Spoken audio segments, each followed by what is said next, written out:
वहाँ पर धाराएं लगाई गई केवल एक आंदोलन करने की वजह से। तो सोचिए अभी हम लोग ऐसी पीड़ा झेल रहे थे, हम लोग बेरोजगार हैं, युवा हैं, तो अपनी मांग के लिए आप आंदोलन करने के लिए तो हम लोग स्वच्छंद है, अपनी बात कहने के लिए स्वच्छंद है, मगर हमारे मतलब जो अगर हम प्रोटेस्ट करते हैं और हम लोग ये भी नहीं कि हम लोग किसी प्रकार से तोड़ फाड़ कर रहे थे, वहाँ पे अहिंसा से बैठे हुए थे, हम लोग प्रॉपर तरीके से बैठे थे, हमारे सड़कों पर भाई बहन रहते थे रात दिन, और मैं पानी की टंकी पर बैठी रहती थी। किसी भी तरीके की हमारी ये भी नहीं कि हम सरकारी संपत्तियों की क्षति कर रहे थे, मगर हम लोग के साथ इतनी बर्बरता की जाती थी, इतना लाठी डंडा चलाया जाता था। कभी 10 डब्बे पे अगर हम घेराव के लिए जाते थे वहाँ पर हम लोग को मारा जाता था, लड़कियों के कपड़े तक फाड़ दिए गए थे। SCRT परिसर में मैं घटना बताऊँ, इवन जो प्रेग्नेंट लेडीज़ थी उनके पेट में लाते भी मारी गई थी, लड़कियों के बाल घसीट के वो करे गए थे।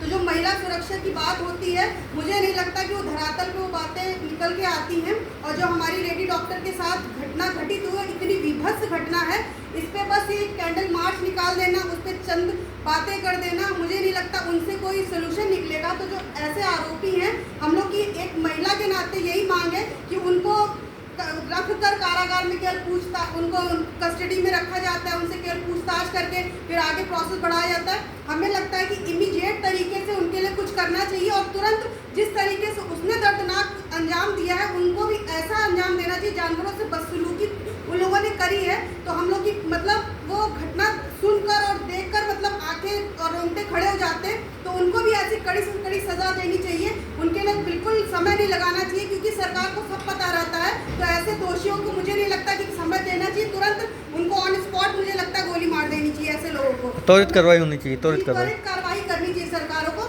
और कड़े से कड़े निर्भया कांड को 12 साल हो गए, पूरा देश मतलब उस समय सदमे में था कि ऐसी घटना हुई। तो अगर सही तरीके से कार्रवाई की गई होती, चीज़ें नियम बने होते, उनको इम्प्लीमेंट किया गया था धरातल पर, तो आज दोबारा ऐसी घटना ना घटित होती। तो मेरी सभी लोगों से अपील है कि हम लोग अपने नेचर में अपने बच्चों को ऐसी शिक्षा दें कि वो लड़कियों के प्रति सम्मान रख सके, उनके प्रति ऐसा बिहेवियर करें। ये केवल हम लोग अपने खुद पेरेंटिंग में ऐसा कर सकते हैं, जब घर से बच्चा सीखता है, संस्कारों में लाता है, तो वो चीज़ें आगे जाती हैं। तो मेरी सभी जितने लोग यहाँ पर हॉल में मौजूद भाई बहन हैं, मेरी सभी से अपील है कि अपने बच्चों में ऐसे संस्कार डालें ताकि उनके महिलाओं के प्रति अच्छा नज़रिया रख सकें। धन्यवाद।